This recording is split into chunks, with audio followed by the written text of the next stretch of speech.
The silence on the phone line was not only quiet, it was off. It had a weight, the sort of weight you sense before you have an accident.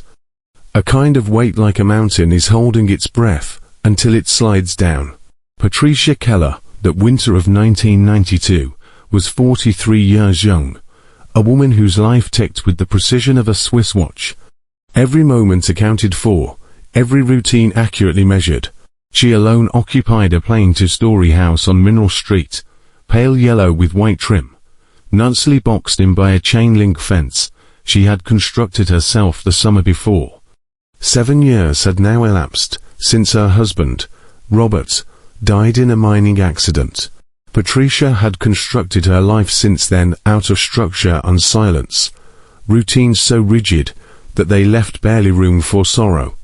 Coffee at 6:15. Shower at 6:30. Out the door by 7:10 on the dot to the 12-minute walk to the courthouse. Her hair was short for convenience. Her closet cycle through 3 trusted cardigans, and her front door, never locked. In Silverton, no one locked their doors in those days. No one thought they had to, but that January morning, something shattered that quiet rhythm. By the time lunch was due, Patricia's friend Margaret experienced the initial tingle of unease, a sense that something was off. She travelled along with biting winds that shredded through coats and skin until she arrived at Patricia's yellow house. The house seemed serene from the outside, nearly too serene. Icicles dangled from the eaves like crystal fangs, glinting in the grey light. Margaret knocked fiercely, once, twice, till her knuckles pounded. No response. She pushed at the handle. The door creaked open easily. Inside, all seemed so nice and normal, and that was the most frightening thing. A clean mug, upside down on the drying rack. The bed, made up tight as hospital corners. The light aroma of lavender soap hung in the air, the type Patricia purchased through a Denver catalogue. But then were the pieces that didn't add up. Her winter coat still hanging by the door. Her snow boots parked on the mat, salt-covered from last night's walk home. Margaret stood in the centre of the neat kitchen, amidst the spectre of normalcy, and experienced a chill crawl from somewhere deep within her. Something was amiss, horribly amiss. By the time the call arrived at the Silverton Police Department, the time was 12:45 p.m. The department had just 3 members, Chief Douglas Thompson, and 2 officers, who normally wrote traffic tickets and fought barroom brawls at the Silver Nugget Saloon. Douglas had arrived within 10 minutes. His breath emerged in clouds, which lingered in Patricia's kitchen atmosphere. At 56, a transplant to Wyoming, he'd come to take the job hoping for peace, serene winters, languid summers. But now he sensed Silverton's peace had just been broken. He covered the house slowly, recording all. Nothing had been taken. Patricia's wallet remained unopened, $63 in cash still within it. Her keys swayed neatly on the hook beside the back door. Her work clothes were pressed, hanging on hooks she'd never use again. And then Thompson saw something, small but ominous. Not at the front door, where anyone could see, but at the back. The door to the alleyway wasn't busted open. It wasn't damaged, just open. He bent, examining the hinges, the frame, the icy metal sill. Then he went out. The snow in the yard stretched out level and untrodden, save one thing. A single pair of footprints came from the back door. -1 feet through the yard, and then abruptly ceased. Just ceased, as if she'd stepped off the edge of the world. No drag marks. No second pair of prints, just a blunt termination, as if Patricia Keller had turned into the cold and been swallowed by the air itself. By 4 p.m., the word had spread like wildfire through Silverton. Everybody knew Patricia. The clerk who'd signed their marriage certificates, processed their property deeds, kept her head down after tragedy with quiet dignity. And now she was dead, no fight, no indication, just dead. Chief Thompson didn't hesitate. By sundown, he'd had a search party together, because in those mountains, in that cold, Every minute counted. 37 volunteers arrived in the courthouse parking lot, work boots, flannel jackets, flashlights, thermoses of hot coffee brewing in the blackness. Each face serious, each individual quietly steeling themselves for what they already dreaded. That they weren't looking for Patricia Keller, they were looking for her body. Thompson split them up into teams, which he allotted grid sectors within a 2-mile radius of Patricia's residence. Margaret went with a group after Thompson encouraged her to remain at home. She didn't know why, only that standing there seemed to be a surrender, letting Patricia vanish all over again. They searched the woods, shouting her name until their voices cracked. They scoured mine shafts, creek bottoms, and snowy trails beneath the watchful silences of the ponderosa pines. One of them discovered a scarf, but it wasn't hers. Another party tracked prints that ended in only a fox den. By dark, with the temperature dipping below zero, Thompson cancelled. His heart was as heavy as a stone. That evening, Thompson stayed in Patricia's kitchen with Officer Frank Hamilton. Cold coffee, colder silence. Hamilton, still just 28, thought every enigma had a solution. He kept going over the footprints, the ones that had trailed off in the snow as if a sentence had been chopped in two. Thompson had witnessed them himself, shot them from all sides before the wind obliterated them. They were the same size as Patricia's shoes. Thin-soled shoes, no socks, no hysterics. Just walking, straight to the fence. And then, nothing, no second set of rails. No sign of struggle. Hamilton rejected theory after theory. Was someone able to carry her? Thompson shook his head. No drag marks, no deeper impressions. Might a car have scooped her up? Impossible. No tire marks, no alleyway, no gate in the 6-foot fence. Might she have climbed it? No scuff marks, no disturbed snow. As if Patricia Keller had walked 15 feet into her own backyard and disappeared into thin air. And in that tiny Colorado town, covered in the quietness of winter, folks started to gossip that perhaps she hadn't been kidnapped after all. Perhaps she'd gone out into something none of them could comprehend. By the third day, the case of Patricia Keller's vanishing had already outpaced the small town of Silverton. The local police had worked as hard as they could.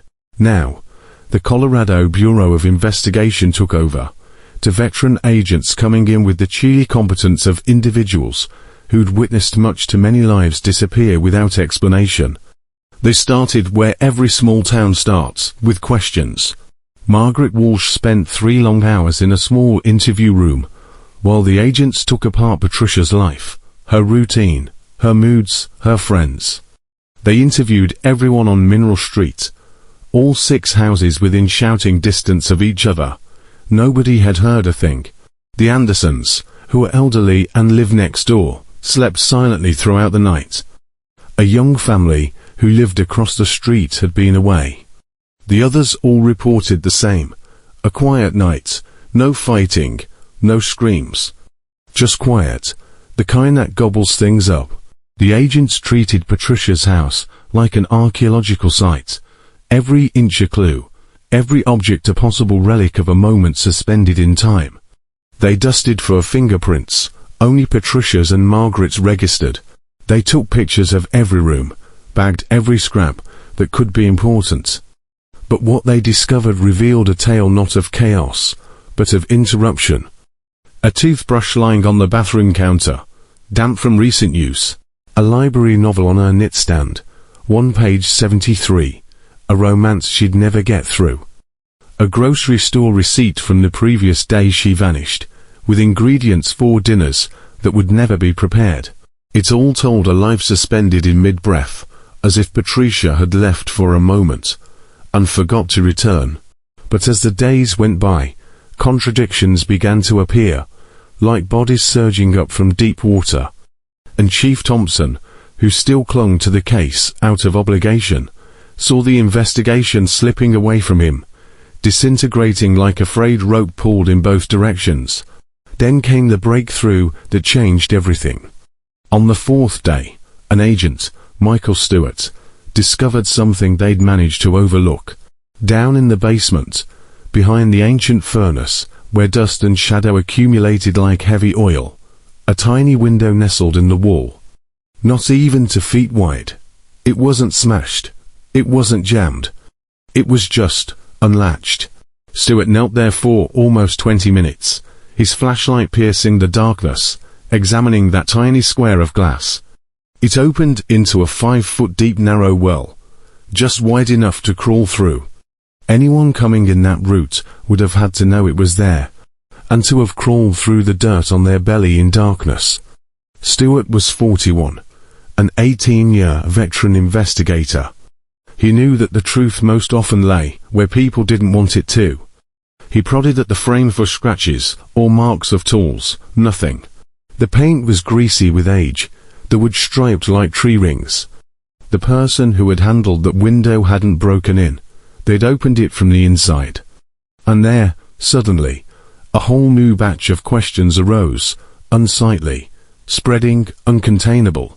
If whoever had entered by that basement window had gotten Patricia Keller to walk barefoot into the snow during the middle of a cold January night, how? And if she'd gone voluntarily, why?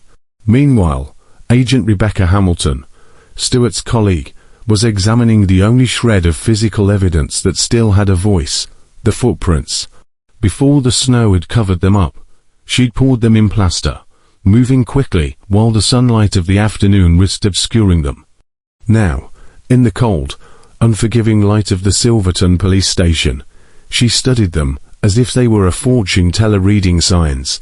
Size 7, bare feet, slightly splayed toes, the sign of a person walking barefoot on ice-covered ground. Patricia Keller was a size 7 shoe wearer. What put the chill on Hamilton wasn't merely the match. It was the style of the prints, uniformly spaced. No staggering, no delay, a regular pace on foot. The last print, the one which simply stopped in the middle of the yard, was no deeper than the others. No evidence of a halt, no struggle, just one more step. And then nothing. Around town, rumors began to circulate like frost. In the coffee shops and hardware stores, rumors circulated in hushed tones. Patricia had broken down, walked away in a daze and frozen to death, somewhere up in the mountains, some said. Others, recalling the mining accident that took her husband's life, thought she might have ended her life herself. But Margaret Walsh would not have it. She'd worked alongside Patricia for more than a decade, seen her crawl out of mourning on quiet discipline and iron will. Patricia Keller was not one of those women who quit. She was one who persisted.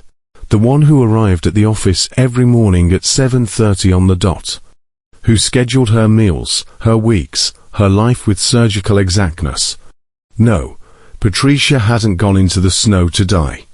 Something, or someone, had abducted her. By the first week's end, the CBI interviewed 47 individuals. They possessed a 2-inch thick stack of contradictions and questions with no answers. They discovered fibers on the window frame of the basement, synthetic, from a work glove type sold in every hardware store in the state. They discovered a partial fingerprint on the back door handle, smudged, incomplete, useless. Soil samples from the window well tested positive for motor oil and cigarette ash. Patricia did not smoke. She did not have a car. Every lead pointed to an intruder, but an intruder who left no prints. No indication of entry. No trace of departure. Nothing that made any sense. And then, on the 9th day, a call was made. A snowplow driver by the name of Carl Wilson called the station with something he had witnessed. Something that led Agents Stewart and Hamilton racing to his residence within an hour. What he described would alter everything they believed they had learned about the night Patricia Keller vanished. Carl Wilson resided just 3 blocks from the yellow house of Patricia Keller. On the night she vanished, he couldn't sleep. It was 3 a.m. and he stood in his kitchen, staring out the window, a mug of warm milk in his hand. Through the frosted glass, he saw someone, a lone figure moving slowly down Mineral Street. shoulders hunched against the cold. He couldn't tell whether it was a man or woman, couldn't attest to it being Patricia. Just a silhouette heading towards the border of town, where streetlights gave way to woods and shadow. At the time, Carl paid no mind. He returned to bed, and come morning the picture had faded from mind, until news arrived days later. When Agent Michael Stewart asked him why he'd waited 9 days to report it, Carl shrugged. Told him he hadn't thought it was important. Didn't want to waste anyone's time over something he wasn't even sure he'd seen. Stewart thanked him anyhow, but the ride back unsettled him, like attempting to complete a puzzle where half the pieces were for someone else's image. As news filtered out, suspicion crept into Silverton, not with commotion, but like carbon monoxide, silent, scentless, lethal. Neighbors looked at one another differently. Conversations were interrupted mid-sentence when some individuals entered the supermarket. Smiles set, voices dropped. In 2 weeks, the town wasn't unification in fear any longer. It was divided, splintered into groups of accusation and defense. Everyone needed someone to blame. Chief Douglas Thompson observed a transformation with silent fear. He'd lived in small towns long enough to understand that when tragedy hung without explanation, people didn't wait for truth, they manufactured it. And soon, the rumors found their first victim. The victim was Kenneth Fraser, Patricia's one-time brother-in-law. Kenneth had once been the husband of Robert Keller's sister. Their 3-year earlier divorce had been nasty, leaving bitterness that hung like smoke. He was 52. Alone in his slumping trailer on the edge of town. Took odd jobs when he had the chance. Drank too hard when he did not. They said they saw him around Patricia's house the week of her disappearance. 3 times, to be exact, walking up and down beside her yellow fence, looking up at the windows. When agents came to question him, Kenneth sat in his messy trailer, hands shaking, eyes bloodshot. He vowed he'd done nothing ill. Said he'd only stopped in on Patricia out of kindness, even after the rest of the family shunned him. Stewart and Hamilton scoured the premises, with permission. They discovered bottles of whiskey, piles of undelivered mail, a sheetless mattress, heaps of magazines. But no blood, no women's things, no sign of Patricia. Rumors are stronger than facts in small towns, though. They recalled how Kenneth had ever been off. How he'd looked at Patricia a little too intensely at family gatherings. And when he confessed he couldn't recall where he was that night, passed out drunk, alone, the town concluded it was enough. Kenneth became Silverton's first monster. And the town relaxed, if only for an instant, thinking the darkness had a face. But then the rumors turned once more, this time against someone they never would have suspected. Father James Murphy, the parish priest at St. Mary's Church. He'd lived in Silverton for 7 years, a reserved man in his late 50s with thinning grey hair, a devotion to Bach, and an enthusiasm for fly fishing. Patricia had gone to Mass every Sunday, volunteered for events, and assisted in organizing the Christmas charity drive. Then someone recalled seeing him call at Patricia's house, twice, in the months leading up to her disappearance. Both times, he'd lingered longer than the usual pastoral call. In questioning, Father Murphy appeared greatly embarrassed. He said that Patricia had been grappling with matters of faith, about her husband's soul, about loss, about achieving peace after tragedy. The calls, he maintained, were spiritual guidance, nothing more. But amidst the suspicion fever sweeping Silverton, that only fueled the flames, Agent Hamilton addressed parishioners. Some came to his defense, declared he was a saint, not capable of sin. Others were not so certain. One young woman whispered that she had seen him touch Patricia's shoulder, in a manner that seemed intimate. The agents investigated his small house next to the church. They discovered theology texts, fishing tackle, a modest record collection, Beethoven, Bach, and not much else. No clue to any crime. But no alibi, either. Father Murphy claimed to have been at home reading that evening, alone. And in a town starved for certainty, Alone rang a lot like guilty. The third name to come up hit closer to home than anyone had anticipated. David Wilson, Patricia's neighbor, the guy who lived directly across the street. David was 34, divorced, unreserved. An accountant for a mining firm. He spent his nights taking his border collie through the same snowy streets Patricia used to walk alone. He'd known her 4 years, fixed her fence, collected her mail when she was away, spoke to her frequently, perhaps too frequently. He'd been spotted on her back porch the previous evening, speaking with her as the porch light blazed in the darkness. When interviewed, David cried uncontrollably. He explained he'd loved Patricia like a sister, that she'd been troubled of late, distant and lost in thought, and he was only concerned about her. The agent searched his residence with caution. Nothing was out of place, no violence, no sign of Patricia Keller. Then, in the closet in the bedroom, behind coats, a shoebox, containing photographs, or dozens of them, parades, picnics at church, holiday festivals, run-of-the-mill community photos. Except, in almost every single one, Patricia was somewhere in the background. Never a center, never staged, just there. When questioned, David's voice broke as he attempted to explain. He claimed to be an amateur photographer, that he photographed all the town activities, and Patricia just so happened to be featured in some of them. Silverton was a small town, after all, but Stewart and Hamilton shared a look that spoke volumes words couldn't. Because sometimes, the truth is not in what's not there, but in what one can't quite put into words. Silverton was such a small town that everybody ended up being featured in each other's pictures. That was small town life, everyone at the back of everyone else's narrative. And so when David Wilson protested that photos in his closet were innocent, the excuse was believable, but unconvincing. The agents departed his home that afternoon with a quiet conviction, not of culpability, but of something sadder. David Wilson, they felt, had loved Patricia Keller in a manner she'd most likely never reciprocated. And as the inquiry struggled along, the venom of suspicion completed what sorrow had begun. Silverton was no longer a town. It was a series of locked doors and suspicious glances, a town in which citizens took the trouble to step into the street to sidestep one another. Margaret Walsh was engaged in a battle that was largely invisible, upholding Kenneth Fraser at book club meetings, Father Murphy at the beauty salon, David Wilson in the courthouse corridor. She was desperate, attempting to stem an avalanche with her bare hands. Chief Thompson kept interviewing, going around the same men repeatedly, hoping for the one small inconsistency that would open up the case.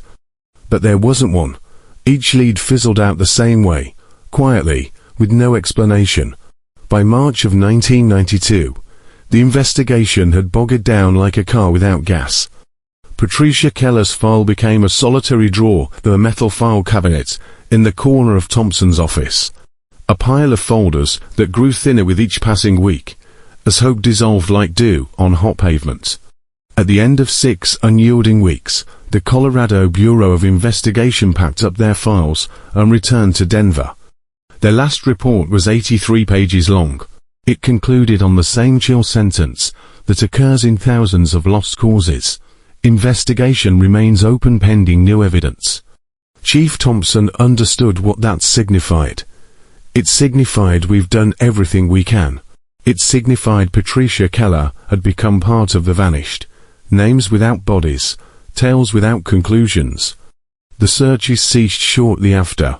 Everyone by then knew that she wasn't lying hurt in the woods, waiting to be discovered. Had she perished there? The mountains had consumed her whole. The San Juans rolled on 400s of miles, interminable ridges, canyons, and old mine tunnels, where a man could disappear as readily as a breath in cold air. Search parties had searched a 10-mile circle with dogs, but the trail stopped just where it started, at Patricia's rear fence. Helicopters buzzed grid patterns over wilderness. Thermal imaging scanned for heat that didn't exist. Volunteers trudged through snow and mire until fatigue drove them home, discovering only beer cans, campfire circles, and deer bones. The mountain remained silent. Margaret Walsh would not permit the investigation to pass into quiet darkness. She called in vacation time, drove to Denver, and waited in the CBI office until someone would grant her 5 minutes of their time. She phoned the Silverton station every Monday morning, expecting already to hear what Thompson would have to tell her. That there were no developments, but having to hear it spoken aloud anyway. She staged bake sales and charity auctions to pay for a tip reward, $12,000 earned one cookie at a time. It was a small fortune in Silverton, but it wasn't enough to purchase an answer. In May, she persuaded the town council to place a memorial bench in the park in front of the courthouse, a plain wood seat with a brass plaque that read, "In memory of Patricia Keller, 1949 to 1992, forever in our hearts." That date, that unconfirmed end, haunted all who read it. The plaque predicted death, but gave no evidence.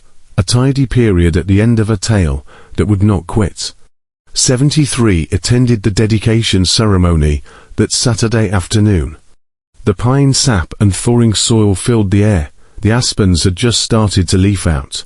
Margaret delivered a speech she'd practiced for 3 days, but still couldn't make it through without collapsing.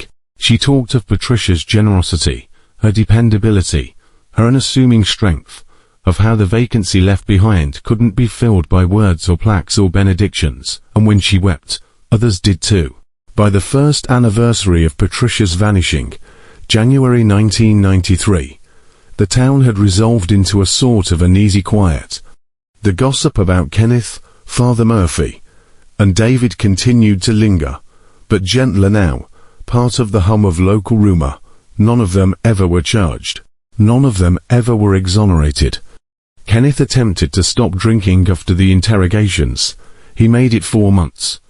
His liver failed in 1996, and the guilt of a crime he likely hadn't done went with him. Father Murphy asked for a transfer that fall, saying he was seeking new spiritual challenges. He went to a quiet parish in Montana, one where no one knew his name, or Patricia Keller's. David Wilson sold the house. He relocated to Colorado Springs, landed a job at an insurance company, and ceased speaking of Silverton at all. On January 8, 1993, exactly 1 year since Patricia disappeared, Chief Thompson organized a little vigil at the memorial bench. 32 showed up, half the crowd of the dedication. They braved the cold, candles dancing in the wind, as Margaret recited a poem about memory and stars and unanswered prayers. Some silently wept, most gazed out at the black tree line, the same path Patricia had been walking when last seen. Thompson surveyed the group and recognized that most of the faces were older now, those who knew Patricia in person. The younger families, the recent arrivals, did not come out. To them, Patricia Keller was not a person any longer. She was a legend, a warning story about closed doors and missing women. That evening, Thompson knew what it was like to lose someone twice, first to the enigma, and second to time. In March of 1994, Patricia Keller's case was finally reclassified, cold case, docketed along with 3 other Colorado disappearances that year, and 114 others in the western United States. Just another label, just another open folder, just another specter that the mountains never returned. By 1994, Patricia Keller's Vanishing Act was no longer a working case. It was a statistic. Case code CC 920847. The filing system had changed to a new one that year, and her tale was boiled down to that clinical string of numbers. But Chief Douglas Thompson wouldn't let her disappear on paper. He maintained a private copy of her file in his office, aside from the boxes shipped to state storage. Occasionally, on sleepless nights, he'd pick the folder open again, the witness accounts, the summaries of the forensic work, the blind alley interviews. He read them as scripture, hoping that somewhere within their pages, A detail would change, a connection emerge, but never did. Each time, the files said the same thing. A woman stepped into her yard one winter night and just vanished, leaving no answers, and a town that would never fully recover from the trauma of not knowing. The years rolled through Silverton like the seasons, slow, remorseless, wearing smooth the hard edges of tragedy. Patricia Keller's disappearance ceased to be a mystery and came to be something else altogether, part of the town's fabric, a tale everyone was familiar with, but few could recall in great detail. In 2005, 13 years since Patricia disappeared, the yellow Mineral Street house had been sold 3 times. Her chain-link fence remained, rusted, slumped, and the new owners had given it a soft, forgettable blue paint job, perhaps to erase what preceded it. The basement window, one time the object of so many speculations, had been plugged with concrete in a 1998 renovation. The new occupants, a family with young children, didn't know the history of the house. They just knew that they slept better following the renovation. Margaret Walsh was 59 in 1998.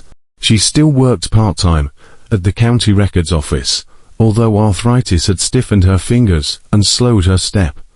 Her mind wasn't what it used to be, but it never let her down on one detail: Patricia. She no longer planned vigils. She no longer phoned the police for news. She didn't need to. There were never any news. But mourning, she found, is a habit. She remembered Patricia in peaceful, everyday thoughts, when she opened the door to the office at 7:30, when she noticed a woman with her short no-frills hair, when she circled January 8th on her calendar and called in sick for the day without reason. The $12,000 reward money had crept back into the town's budget 10 years after it stopped ringing. Margaret hadn't complained. Shouting into a void doesn't generate an echo, after all. Chief Thompson had retired in 2002, age 66, his health failing, his heart weakened by the mountain winters. He and his wife moved to Arizona, where the nights were warmer and the memories were farther away. His replacement, Chief Sarah Mitchell, was young, capable, and pragmatic, a transfer from Grand Junction. When she inherited the department, she also inherited Patricia's cold case file. To her, it was one among dozens. She handled it professionally, yes, but without background. Patricia Keller wasn't someone to her. She was a report, a file number, a tragedy from another's term. If something new had come up in evidence, Mitchell would have pursued it intensely, but she didn't lose any sleep over the past. Silverton itself had altered too. By 2005, the population had almost doubled. Tourists flocked to the mountains, retirees flocked to the tranquility. The formerly sleepy main street now boasted a latte shop with Wi-Fi, a boutique hotel at $300 a night, and an art gallery selling locals' landscapes to tourists. Old-timers continued to meet at the Silver Nugget Saloon, but they were in the minority now. Remnants of the old town's life, sitting in a corner, while strangers filled the bar with unfamiliar laughter. And when Patricia's name did come up, which wasn't often, the younger residents would stop and say, "Who was she?" The responses shortened each year, until finally the whole tale condensed into one sentence. A woman went missing back in '92. They never found her. The memorial bench in the courthouse park had weathered with the tale. The wood softened and turned grey. The brass plaque tarnished, almost illegible unless you kneeled to examine it. At night, during the summer, transients slept over it. Teenagers hung out there, cracking open cans of beer and laughing into the blackness, never once knowing they sat upon someone's tombstone. Margaret quit polishing the plaque years ago. Time wins those kinds of battles. In 2008, while a park renovation was underway, the town council even discussed eliminating the bench altogether. It was rotting, they explained. Most folks didn't even remember who Patricia Keller was anymore. Margaret attended that meeting, the sole member to speak during public comment. She shook as she begged them to leave the bench alone. They acquiesced, not out of respect, but because her crying embarrassed them. It stayed, at least for now. The individuals once embroiled in suspicion were absent or disappearing. Kenneth Fraser had perished in 1996, his liver at last surrendering, after years of alcohol consumption. He was quietly buried, no eulogy, no mourners. Father James Murphy died in Montana in 2003. His obituary never included Silverton, or Patricia Keller, or the rumors which had forced him out of Colorado. And David Wilson, Silverton's former third suspect, was alive, well, and living in Colorado Springs. Remarried, 2 kids, same insurance company for 15 years, 49 years old. He never returned to Silverton, not even when his father passed away in 2007. People quit wondering why. Perhaps guilt, perhaps self-preservation. In 2010, a Denver reporter wrote a long-form piece on missing persons with no solutions in rural Colorado.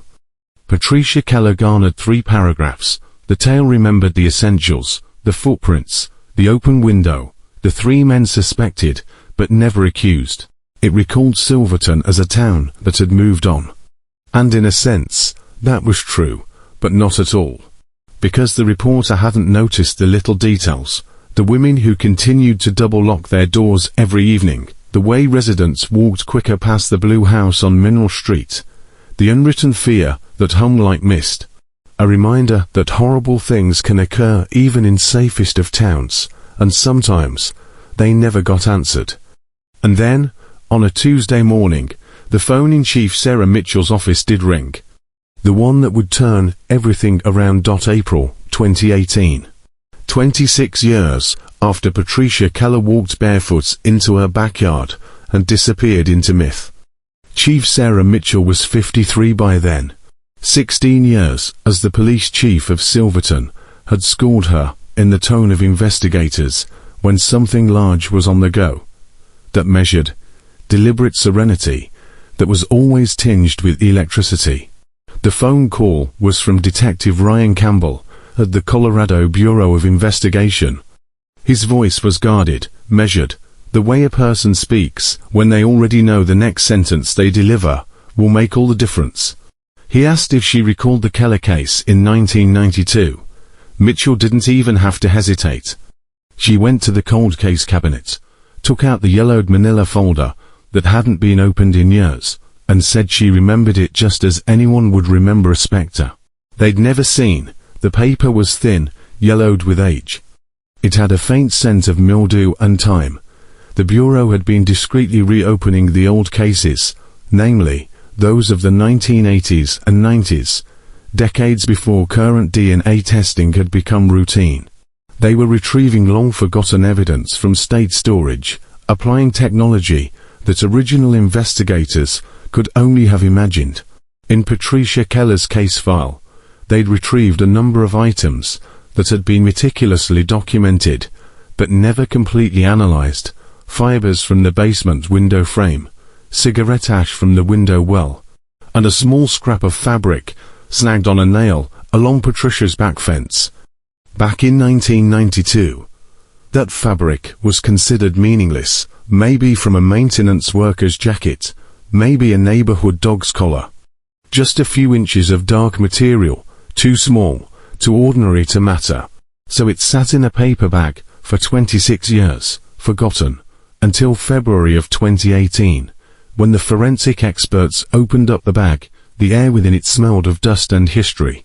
But under the surface of that fabric, buried deep in the weave, were remnants of something intangible, skin cells. Small bits of a human presence, locked away for decades, like fossils embedded in rock. With fresh DNA extraction methods, the lab extracted and amplified those cells, and they inputted the genetic profile into CODIS, the DNA database, a system now holding more than 17 million profiles. Mitchell's stomach clenched as Campbell's voice changed. That contained enthusiasm that every experienced cop knows. The DNA had produced a hit. Not an exact match, but close, a familial relationship. someone with blood relatives to the man who had deposited that DNA on Patricia Keller's fence. Campbell wouldn't comment on the phone. He said to Mitchell he was driving down to Silverton, and that she needed to get ready. For 3 hours, Sarah Mitchell attempted to level her hopes. 26 years was a long time in law enforcement, after all. Witnesses pass away, memories disappear. Rumors become legend, but still, she couldn't help it. Hope crept back in, vulnerable and treacherous. At 4 that afternoon, Campbell came with a younger forensic analyst, Jessica Torres, who had a laptop and a folder full of reports. They sat in Mitchell's office with the blinds half drawn, sunlight slicing through the room in thin golden bars. Campbell laid out the papers on her desk, graphs, tables, genetic maps that resembled coded messages from an alien language. Then he set about interpreting. The fabric's DNA, he said, came from a white male, approximately between the ages of 30 and 50 years old, when it was discarded. The partial hit encoders identified a man, Brandon Thomas, a 47-year-old construction site supervisor from Grand Junction. Brandon had been arrested in 2014 on a charge of domestic assault, in which his DNA had been collected and saved. He was not related to Silverton, no relation to Patricia Keller. And in 1992, when he would have been only 20 years old, he was living in Wyoming. But the genetic match was too close to be overlooked. Someone who left DNA on that fence was a close relative of Brandon Thomas, probably a brother, father, or uncle. Family DNA searches such as this were controversial, Campbell acknowledged. A few states prohibited them outright for privacy concerns.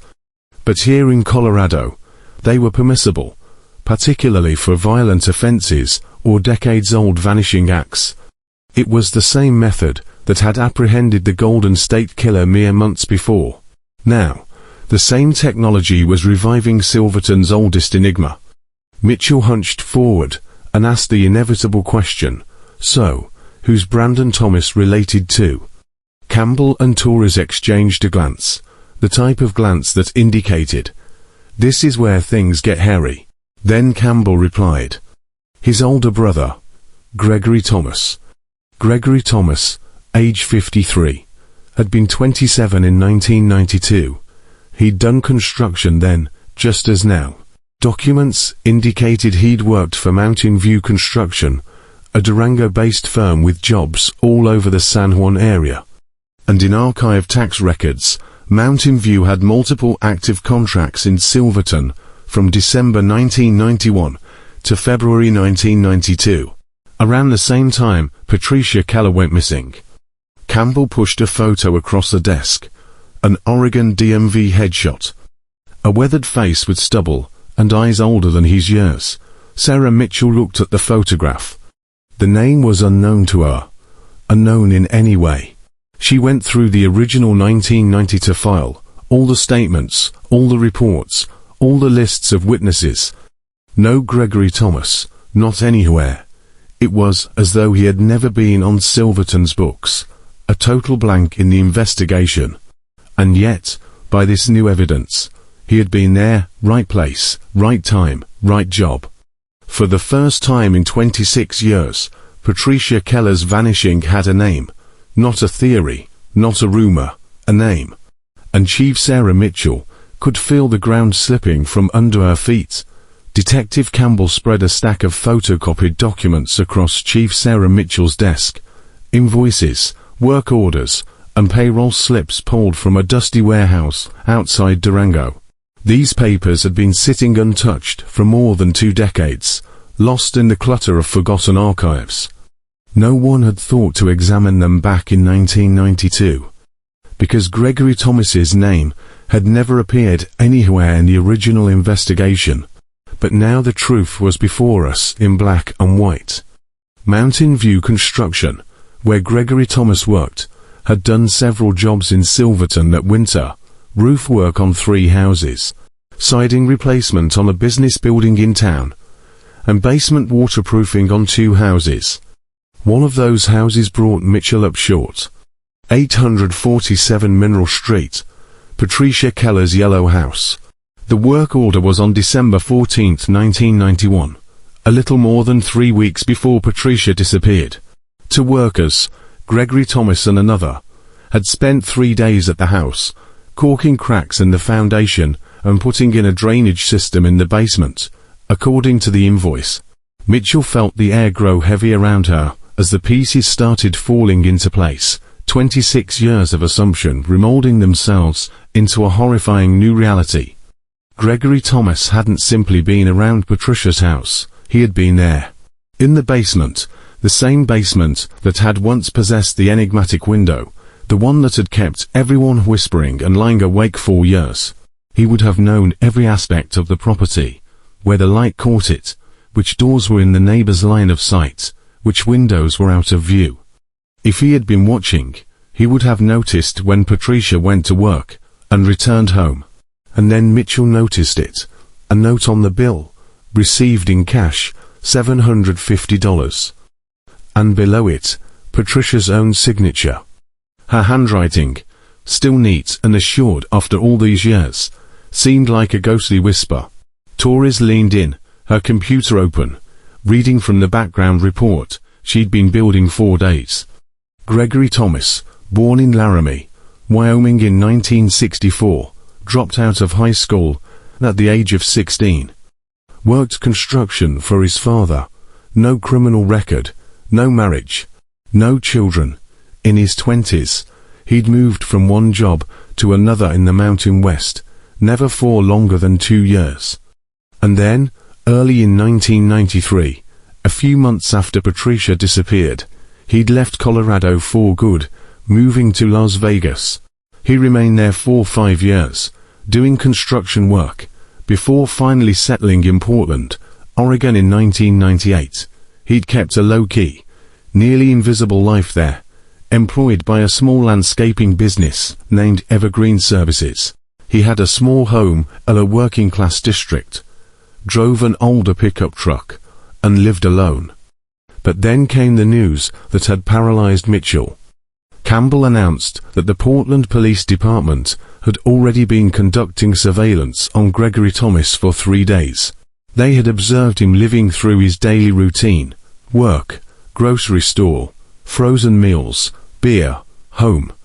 Lights on at 7, off at 10. He did not stand out, painfully not stand out. The type of man that people do not notice.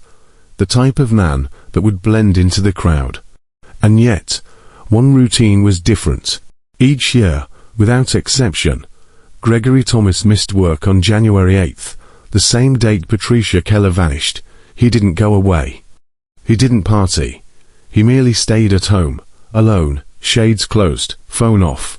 Office's records indicated he'd done it for almost a decade, always asking for the day off months ahead. One of the neighbors had even reported to police that he got weird around that time, withdrawn and quiet, but they'd attributed it to grief over a family tragedy. To Mitchell, it was no coincidence.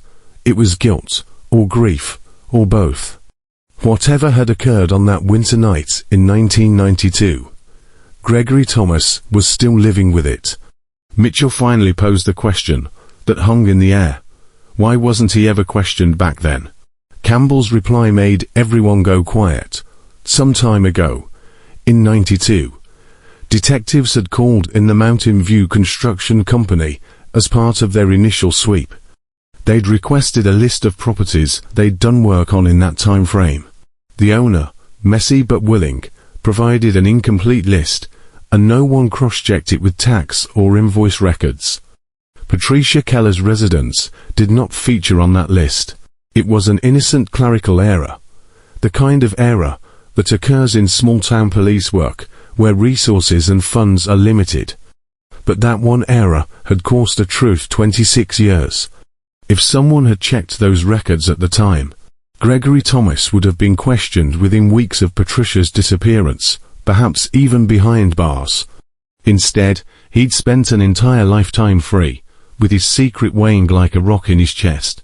Now, after all these years, the wheels of justice finally started turning, slow, steady, inexorable. Campbell described the steps to follow.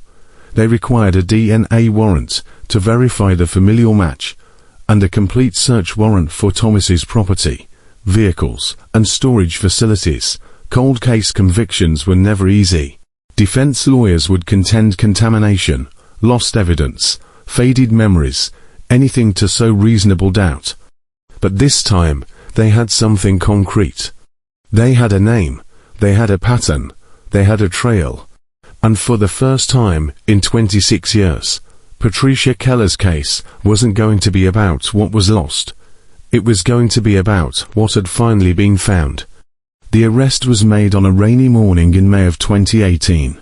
Gregory Thomas emerged from his tiny Portland home, 6:30, lunchbox in his hand, prepared for another day of landscaping labor. Before he could make it to his truck, 4 unmarked cars cut off the driveway. 8 officers emerged, guns drawn, voices stern, but held in check. Neighbors gazed from their windows as the drizzle drifted down. Thomas didn't flee, didn't struggle. He simply froze, standing there in the rain, palms raised, face changing gradually from bewilderment to awareness, to something that seemed unnervingly like relief.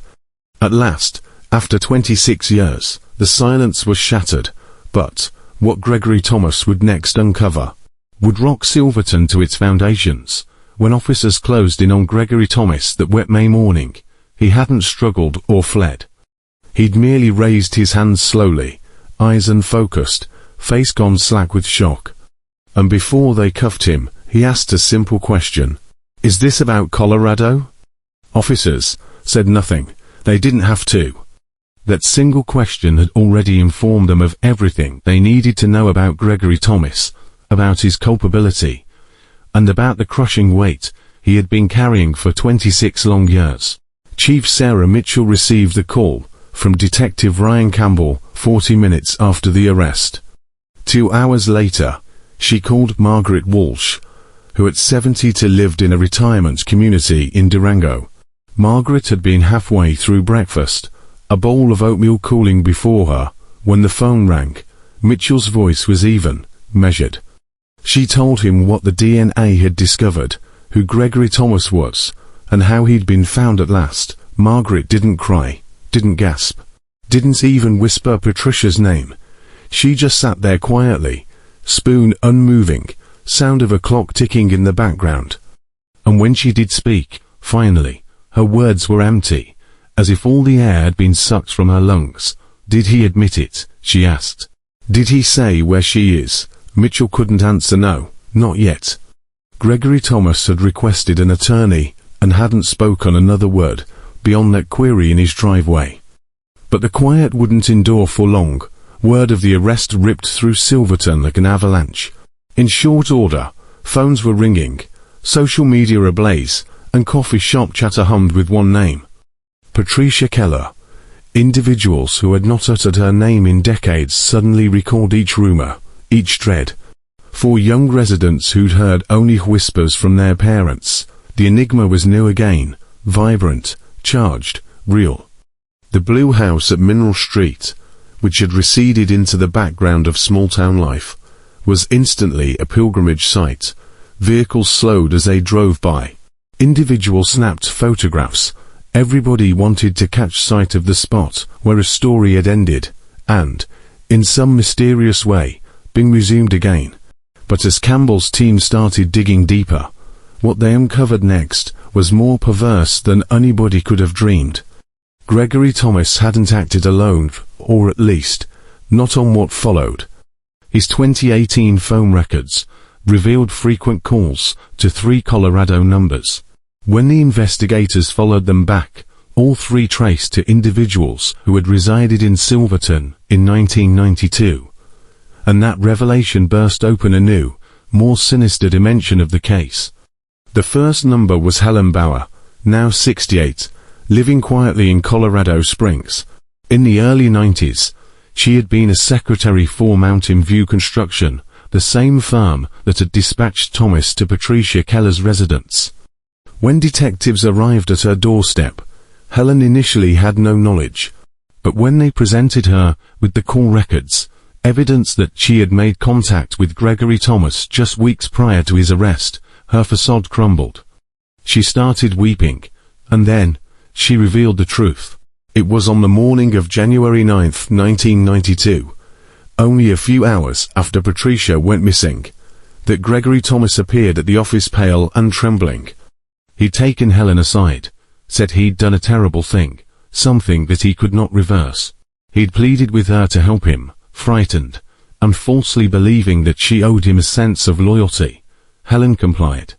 She pulled a handful of work orders from the company's file system, among them Patricia Keller's, then she burned them. Her disobedience, a handful of missing pages in a file drawer, had destroyed an investigation. That one act of compliance had prevented police from linking Thomas to Patricia's house. And for 26 years, Helen Bauer had lived with the knowledge, going through the motions, while guilt ate away at her in silence. When questioned, she confessed she and Thomas had stayed in contact for years.